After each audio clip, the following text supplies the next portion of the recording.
Ram Ram. SSC की किसी भी एग्ज़ाम की तैयारी के लिए सिर्फ 5 स्टेप आपको फॉलो करने हैं, जो कि अभी तक हमने स्टडी किया है सबके में। उसमें समझ में आया है कि 5 चीज़ें बहुत ज़रूरी हैं। सबसे पहला होता है एनालाइज़।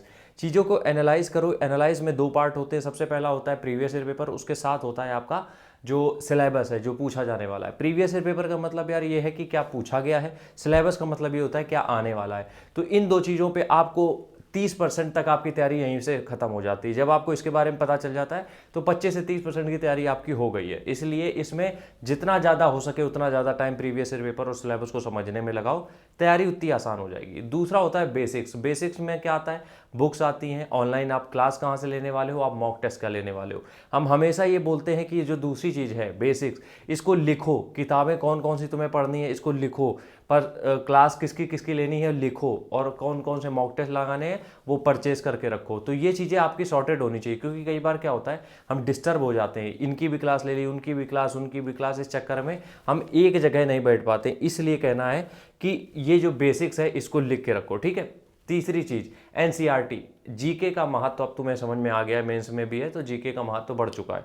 अब तुम एसएससी के साथ साथ और भी तैयारी करना चाहते हो तो हम तुमसे रिकमेंड करेंगे एटलीस्ट एक बार तुम एनसीईआरटी खत्म कर दो। एनसीईआरटी खत्म कर दो एक बार, क्योंकि जितने भी एग्जाम हैं आसपास सब लपेटे में आ जाएंगे, उसमें एक बार एनसीईआरटी खत्म करनी है बस। और यकीन मानो एनसीईआरटी जो आपकी बेसिक्स जो रिकमेंडेड बुक्स होती हैं उनसे जल्दी खत्म हो जाएगी, क्योंकि इसमें बहुत आसान भाषा में है और चीज़ें समझ में आ जाएंगी, क्योंकि बहुत आसान है, बेसिक है बिल्कुल। 6, 7, 8, 9, 10 की किताबें तो वो उसमें बहुत हाई लेवल का तो होगा नहीं, तो ये चीज़ें बहुत जल्दी समझ में आ जाएंगी, जिससे वो तुम्हारे दिमाग में बहुत देर तक रहेंगी। तो तीसरा है एनसीईआरटी एक बार एटलीस्ट खत्म करो। चौथी चीज़ इंग्लिश के लिए, क्योंकि इंग्लिश एक कोर सब्जेक्ट भी है। अगर आप एसएससी की बात करें या फिर अदर एग्जाम की बात करें, मैथ के साथ साथ ये भी कोर सब्जेक्ट बनता जा रहा है।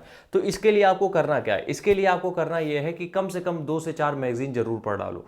अब देखो, जो आप ग्रामर की बुक पढ़ रहे हो, वोकैब्स पढ़ रहे हो, जो भी चीज़ें कर रहे हो वो अलग चीज़ हो गई, लेकिन 4 से 5 या 3 से 4 मैगजीन अपने पास रखो। मैगजीन में क्या होता है, आपको जो वर्ड्स का अरेंजमेंट है वो समझ में आता है, आपको स्पेलिंग समझ में आती है, आपको फॉर्म करेक्शन समझ में आता है। तो ये चीज़ें कई बार क्या होता है कि हम लोग जो रूल पढ़ते हैं उस रूल के हिसाब से सेंटेंस हमें नहीं मिलता है एग्जाम में, लेकिन जब आप मैगजीन पढ़ना चालू करते हो तो उसमें सेंटेंस का जो अरेंजमेंट होता है कई बार उसी की तरीके आपको एग्जाम में देखने को मिल जाता है, और ये बहुत बार हुआ है।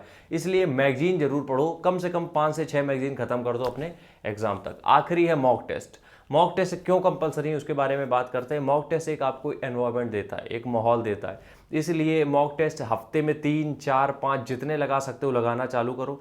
लेकिन हम ये कहेंगे जब आपका सिलेबस 60% खत्म हो जाए तब मॉक की शुरुआत करो, क्योंकि अभी से अगर आप मॉक लगाने लगोगे तो अभी से डिमोटिवेट होने लगोगे।